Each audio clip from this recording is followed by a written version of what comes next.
तेरी हिम्मत कैसे हुई बहू ये सब कहने की? तो सही तो कहा मैंने, लड़का और लड़की में फर्क क्यों करती हो आप? कल तक आपने कहा था कि आप मौसी जी की बेटी को बच्चा होने पे सोने के बिस्कुट्स गिफ्ट करेंगी, और अभी जो आपको पता चला है कि उन्हें लड़का नहीं लड़की हुई है, तो आपने अपना मन बदल दिया। वाओ! देख काव्या बहू, तू ये भूल मत कि तू मेरी बहू है, मेरी माँ नहीं।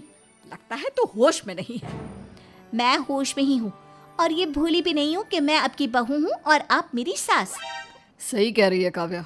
माँ, मौसी जी की बेटी को हम सोने के बिस्किट्स गिफ्ट करेंगे और उन्हें ढेर सारे और भी तोहफे भेजेंगे।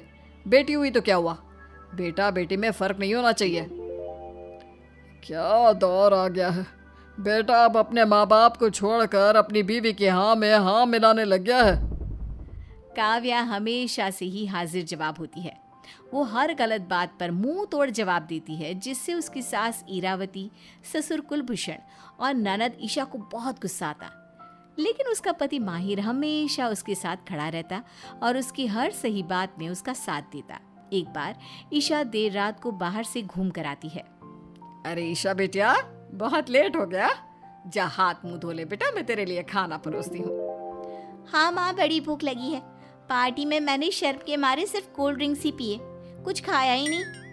अरे बेटा, जिधर खाना देखे गटक लेना चाहिए, खाने में कैसे शर्म। वाह माँ जी, एक को हाथ और एक को लात, सही है। मैं उस दिन अपनी सहेलियों से मिलकर देर रात को क्या गई, तभी तो आपने राय का पहाड़ बना लिया था। और अब जब ईशा देर रात आती है तब आपको कोई मलाल नहीं, कोई दिक्कत नहीं। हाँ बताइए, ये भेदभाव क्यों? तो फिर से अपना भाषण शुरू मत कर, बदतमीज तो तू है ही, मुझे तेरा मुंह नहीं लगना। और हाँ, रही बात भेदभाव की, तो तू अब जवान लड़की नहीं, एक घर की बहू बन चुकी है। तेरी उम्र निकल गई ये सब करने की। अब तू सिर्फ अपनी घर गृहस्थी पर ध्यान दे। यह घूमना फिरना ईशा की उम्र वाली लड़कियां करती है। बहुओं का जीवन सिर्फ आंगन, ससुराल, रसोई और घूंघट तक ही सीमित हो सकता है। आपकी सोच इतनी जमीन में धंस गई है कि बस पूछिए मत। सीरियसली, आप जैसी सास क्या, मुझे तो ये कहना चाहिए कि आप जैसी औरत इस प्रगति कर रहे देश के लिए हानिकारक है। आप लोग अपनी सोच नहीं बदलेंगे तो कौन बदलेगा? एक लड़की का जीवन शादी होने के बाद बदल नहीं जाता। ससुराल है, कोई जेल खाना या पिंजरा नहीं है। और काव्या जो चाहेगी वो कर सकती है। उसे देर रात तक घूमना हो, घूंघट लेना हो या ना लेना हो, ये सब वो खुद तय करेगी और आप लोग इसे कुछ नहीं कहेंगे। वाह माहिर भाई, आप तो बस भाभी का ही पल्लू पकड़ के बैठिए, और काम ही क्या है आपको। अगले दिन नौकरानी मधु जब अपनी तनख्वाह मांगने इरावती के पास आती है। मैम साहब, आज महीना पूरा हो चुका है, मेरी तनख्वाह दे दीजिए। और हाँ, वो जगराते के दौरान मैंने 3 रात ओवर टाइम काम किया था ना, उसका भी एक्स्ट्रा पैसा दे दीजिएगा। हैं? कौन से एक्स्ट्रा पैसे? अरे लानत है तुझ पर, वो 3 रात तूने भगवान के लिए सेवा की थी, इतने सारे लोगों का खाना बना के तूने पुण्य का काम किया था, तो उसके भी पैसे मांगेगी? अरे जा जा, हमें नहीं चाहिए तुझ जैसी तेवर शेवर दिखाने वाली नौकरानी। तभी वहां पर काव्या आ जाती है और गुस्से से बोलती है, रुको मधु, ये लो तुम्हारे पूरे पैसे, इसमें एक्स्ट्रा 3 रातों की पेमेंट भी है जो तुमने जगराते के दौरान ओवर टाइम काम किया था। धन्यवाद छोटी मैम साहब। और आपको अगर पैसे ऐंठनी है या पैसों की चालाकी करनी है तो किसी अमीर से कीजिए ना। यूं गरीबों की मेहनत की कमाई के पीछे क्यों तुली हुई है आप? माँ जी, अब तो सुधर जाइए, अपनी इन बुरी हरकतों से बाज आ जाइए।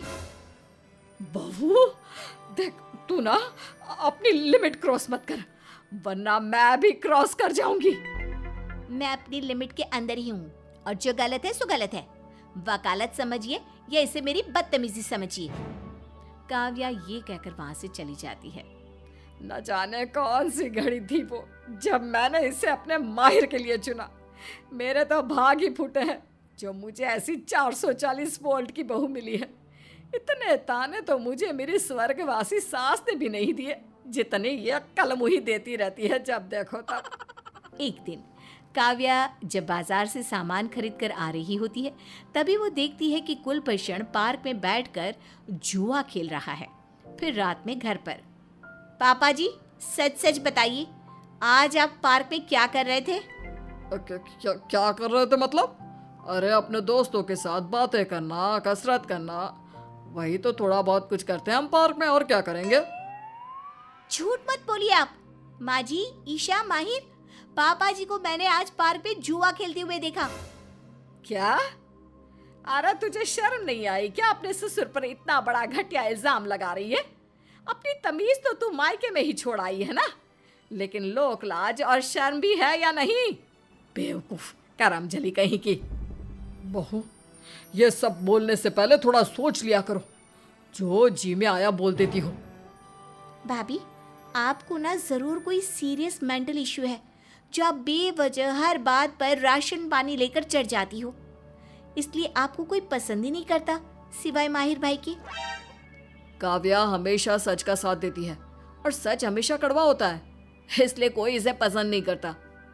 बाहू, अपने ससुर से माफी मांगो। हाँ भाभी, मेरे पापा से माफी मांगो। हरगिज नहीं, मैं और गलत का साथ कभी नहीं। मैं पापा जी से माफी नहीं मांगूंगी। काव्या इस तरह किसी के आगे नहीं झुकती, और बाहर गली मोहल्ले में, सब्जी मंडी, दुकानों में भी वो सभी से ऐसे ही बात करती है। उससे गलत बिल्कुल बर्दाश्त नहीं होता। लोग उसे पसंद करे या ना करे, उसे उन सब बातों से कोई फर्क नहीं पड़ता।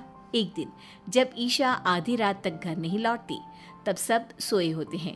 काव्या पानी पीने के लिए उठती है और खिड़की से बाहर देखती है कि कुछ गुंडे ईशा को परेशान कर रहे हैं। तभी वो तुरंत बिल्डिंग के नीचे भागती है। क्यों मैडम, इतनी रात गए कहाँ से लौट रही हो? देखने में तो बड़ी सुंदर हो। हटो मेरे रास्ते से, हटो, जाने दो मुझे, जाने दो। और अगर जाने नहीं दिया तो क्या कर लोगी, बोलो?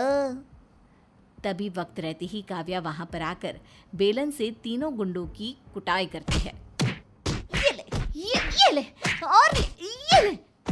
काव्या उन गुंडों को मार भगाती है। उसके जाने के बाद वो घबराई हुई ईशा को गले से लगाती है। ईशा की आंखें भर आती है। भाभी, आज अगर आप मुझे नहीं बचाती तो न जाने क्या हो जाता।